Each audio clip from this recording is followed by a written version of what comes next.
Greetings, I'm going to be exploring a 6-colour limited palette today using one of my existing palettes and my existing paint collection. I recently had to clean out my travel palette because it was starting to get covered in paint binder that was separating out of 2 of the paints. I've noticed that some of my paints in my collection are particularly bad offenders for this, and I do have to clean my palettes out on occasion once it starts getting bad enough.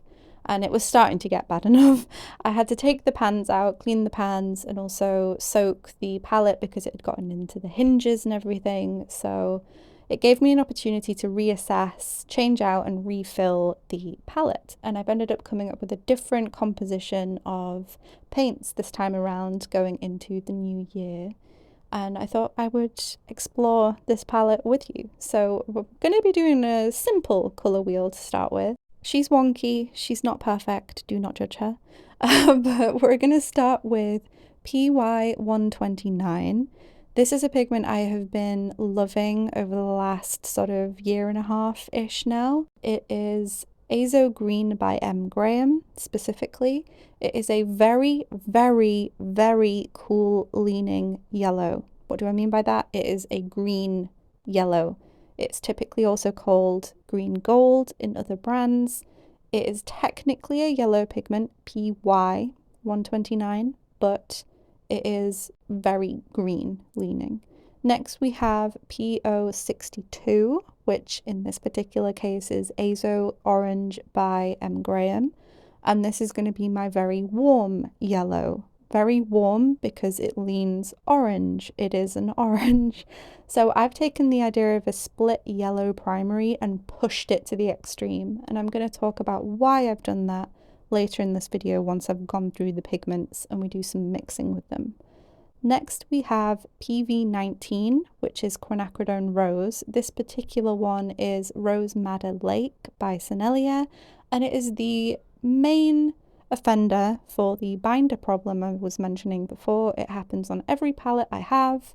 It doesn't matter how much or little I use the pigment, and I tend to use it a lot in my palettes. And yeah, it's I love the paint, but why?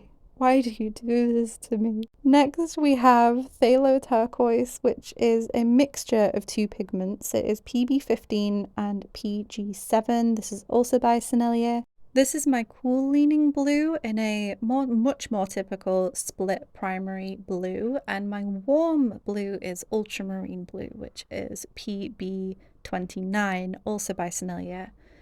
I have been using that ultramarine in pretty much all of my palettes for the longest time because it has really soft granulation, so I find it easier to use for a wider variety of applications. And granulation is one reason I have put it in this palette this time around. I've been using Indanthrone Blue PB60 in my 6-colour limited palette as a warm blue for years, and I absolutely love PB60, do not get me wrong, but I wanted to add some granulation into the palette this time, so I have put in ultramarine blue this time.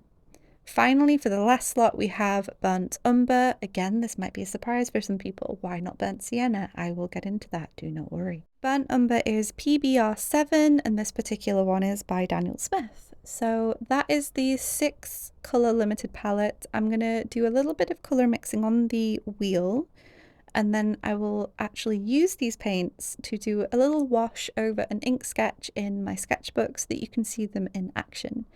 And I'll start to talk about some of the colour choices because, again, some of them might surprise some people. Especially, I think, the yellow split primary and the burnt umber are the ones that are going to be interesting for people. First up, though, we're going to go with the safest mixes, the ones people will know a little bit more, which is going to start with the purples. So the brightest purples are going to be achieved by using the cool red, so the PV19 Rose, with the warm blue, because both of them are closer to purple. And that's what we have first. Then I'm going to mix the cool blue, the Phthalo Turquoise, with the PV19 Rose, so a cool red with a cool blue. This produces a slightly more muted purple because the cool blue is further away from purple.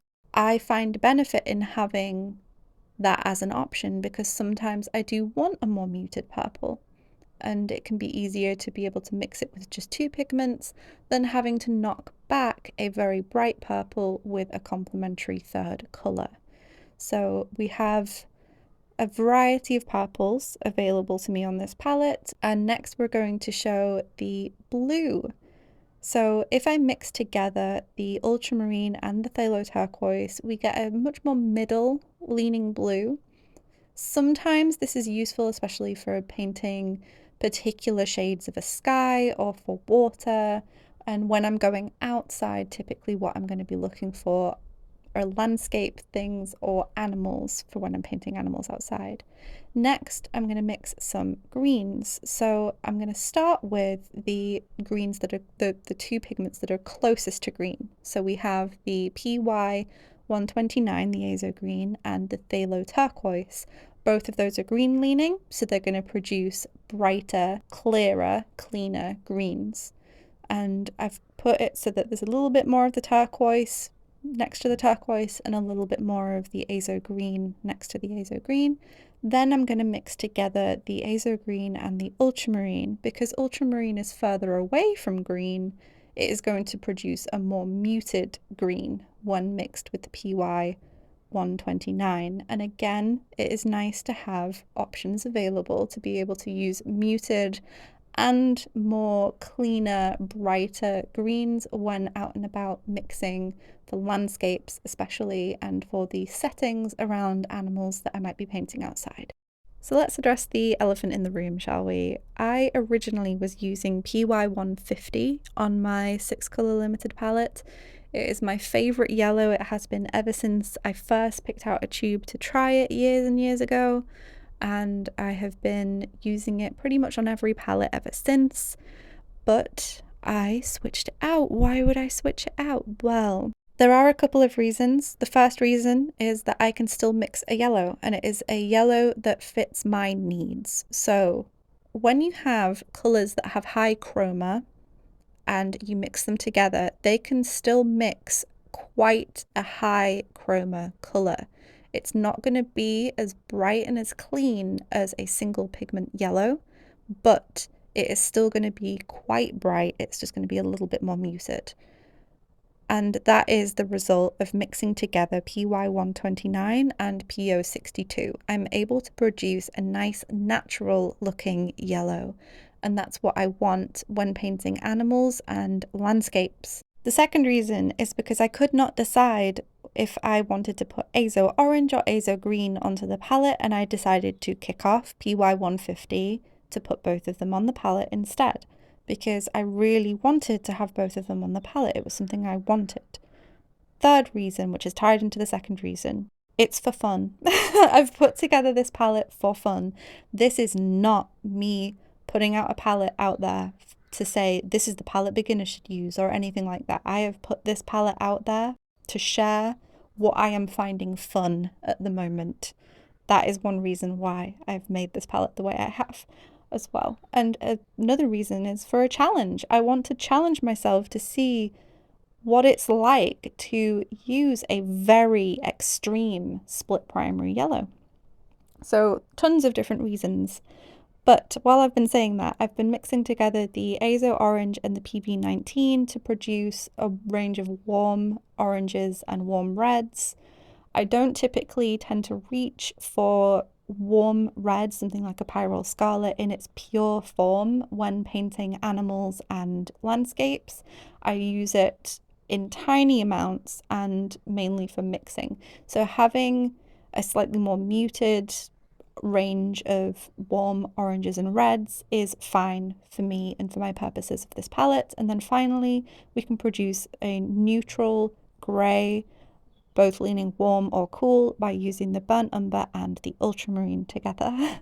I hope that that has kind of explained this palette a little bit, but I will be talking more about it as we get into painting in action. I'm going to be doing some washes over a sketch that I've done in here recently. This is an accordion style sketchbook I started. It's my first time using an accordion style. It's been interesting so far. I have used it to go out and do a little colour note study plein air, And then when I was back home, I redrew the thorns and I'm going to paint them like I would if I were just painting in the studio, but using the colour notes that I did plein air as reference.